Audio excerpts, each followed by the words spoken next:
saya hanya nak ulang 7 perkara yang insya-Allah saya lontarkan kepada saudara-saudari. Ini juga bukan milik kami, bukan manifesto siapa-siapa. Ini seperti yang saudara Rozan kata, sumbang saran. Sebab itu sesi begini harapnya membantu kita, supaya saudara-saudari balik boleh fikir, patut kita buat macam ni. Mungkin kita, kalau 10 orang datang dengan 10 idea yang berbeza dan praktikal, kita ada 100 idea untuk bawa balik dan buat kerja. 7 benda yang saya fikirkan kita patut beri perhatian. Pertama, cerita duit. Cerita duit penting, kan? Saya memang di pejabat Datuk Seri, saya tahu cerita duit macam mana sebab orang pergi jumpa dia ataupun orang datang jumpa saya.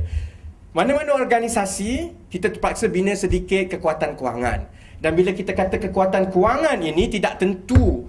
Kalau kat Malaysia, bukannya maknanya beli projek ke apa. Jangan minta pasir je, naya lah kan. Kekuatan kewangan ini maknanya organisasi yang tersusun untuk kita pastikan paling kurang tuntutan minima kewangan untuk AMK itu dipenuhi. Saya bagi contoh bagaimana organisasi parti yang paling berjaya di Malaysia melakukan itu, iaitu PAS.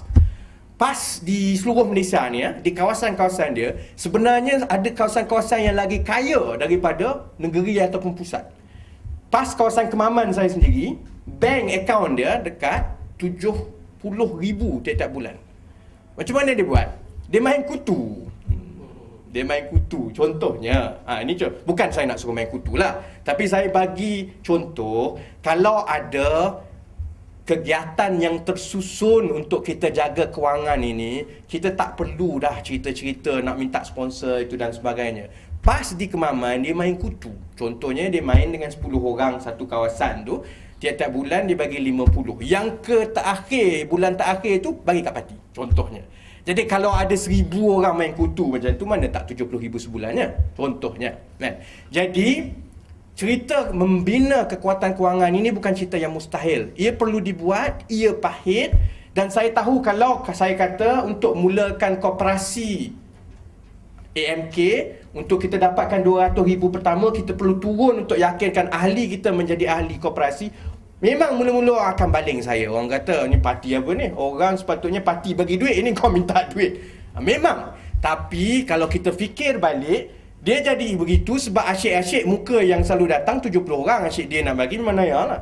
Tapi kalau kita boleh dapatkan kekuatan 159,000 tadi, kalau setakat 200,000 tadi, saya rasa tak jadi masalah. Dengan 200,000 modal permulaan, banyak benda yang boleh kita buat untuk pastikan, terutamanya kebajikan saudara-saudari juga, kalau ada apa-apa, kita boleh jaga. Yang lain-lain saya dah sebut, saya rasa benda biasa. Kita kena tumpukan kepada pilihan raya. Saya gusar, saya takut Barisan Nasional akan ambil kesempatan dengan kita sibuk bertanding. Dia akan panggil pilihan raya Sarawak bulan 11. Gigit jari kita, naya kata. Jadi, dalam kita sibuk pemilihan dan sebagainya, sepatutnya di peringkat bawah, saya minta teman-teman kami di atas, di pusat pun, jangan kita hilang fokus pilihan raya. Sebab itu, habis je pemilihan ini, kalau masih lagi belum dipanggil pilihan raya umum, dalam masa 3 bulan, semua jentera AMK untuk pilihan raya di 100 kerusi sasaran perlu digerakkan. Yang ketiga, dari segi skuad komunikasi. UMNO, selepas pengajaran 98-99, dia tubuhkan cyber trooper, dia bayar orang. Kan? Kita tak perlu bayar orang. Terutamanya saya diyakinkan sebab saya tengok masa pemilihan ni. Saya tengok orang kita, budak-budak kita pukul 3 pagi dia main Facebook. Bersemangatnya pukul 3 pagi, segala jenis banner keluar. Maknanya, kalaulah 1,000 orang, saudara-saudari ini, kita panggil, latih secara baik untuk jadi cyber trooper kita, kita bagi jaket, kita bagi mousepad ke apa, saya rasa memang mati. UMNO punya cyber trooper mampus dalam masa sebulan. Sebab, kalau tengok track record pemilihan ni, memang internet itu masih lagi kita punya. Sebab itu bila orang kata saya tak terasa kan segala jenis benda yang berlaku dekat internet ni, saya tak terasa. Sebab, di setiap benda yang berlaku itu ada perkara baik yang kita boleh gunakan. Kalau dari segi kempen Facebook ni, maknanya orang kita memang gila internet. Dari dulu sampai sekarang. Jadi kita gunakan kekuatan itu untuk pilihan raya umum. Dan yang terakhir sekali, saudara-saudari, yang mungkin agak janggal di situ yang mungkin belum masih diterangkan. Apa yang saya panggil inkubator, kita, pengalaman saya di Terengganu, untuk menghidupkan balik akar umbi dan menghidupkan balik cabang-cabang ni. Masalah dia, apabila pimpinan ke atas sedikit, negeri ke apa, dia bagi arahan, kau buat program 1, 2, 3, 4. Dia pun bagi buat program. Tunggu mesyuarat bulan depan, dia tanya, mana program? Laporan program. Tak jadi, tak jadi, tak jadi, tak jadi. Lepas tu dia gaduh, kau tak buat kerja, kau tak buat kerja, tak buat kerja. Yang kat bawah cakap, aku tak ada duit, aku tak ada duit, aku tak ada duit, dan segalanya, kan. Maknanya, kalau kita untuk menghidupkan program dengan berkesan, dibawa daripada atas sampai ke bawah, ke kampung-kampung, janganlah pimpinan di atas itu bagi arahan semata-mata.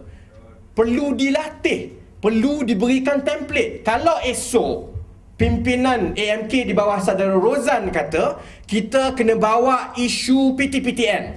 Jangan telefon orang kata, oh bawa isu PTPTN. Orang tak tahu. Maknanya perancangan itu perlu berlaku 5 bulan terlebih dahulu. Setiap cabang yang kita kenal pasti untuk buat secara besar-besaran, perlu latihan, bantuan. Kita kena bagi banner kat dia sedikit sebanyak, template-nya. Jangan nak suruh dia buat risalah sendiri. Contohnya, beginilah gerakan yang berkesan. Baru kita boleh bawa dari atas, diturunkan sampai ke bawah, mesejnya konsisten. Kalau ketua AMK muncul di TV-TV bercakap tentang isu itu, mesej yang dibawa di TV dan surat khabar sama dengan mesej bila kawan-kawan kita ketuk pintu di Ampang. Kalau kita nak pastikan perkara itu berlaku, inkubator ini kena berlaku. Setiap program itu perlu dirancang, perlu ditemplatekan, perlu diperturunkan. Jadi saya minta dan saya janji, kalau saya tak menang, saya minta tuan-tuan dan puan-puan, pimpinan cabang terutamanya, pastikan kalau lepas ni pimpinan negeri ke, pimpinan pusat, seronok-seronok je suruh saudara-saudari buat program, tapi tak bantu, minta dia buat perkara-perkara ini. Bukan sebab apa, kita nak berkesan. Kalau nak berkesan, kita perlu lakukan cara ini. Saya tak kata senang, sebab tak senang lah orang tak buat. Tapi kalau kita tak buat, payah untuk mesej kita sampai ke Putrajaya.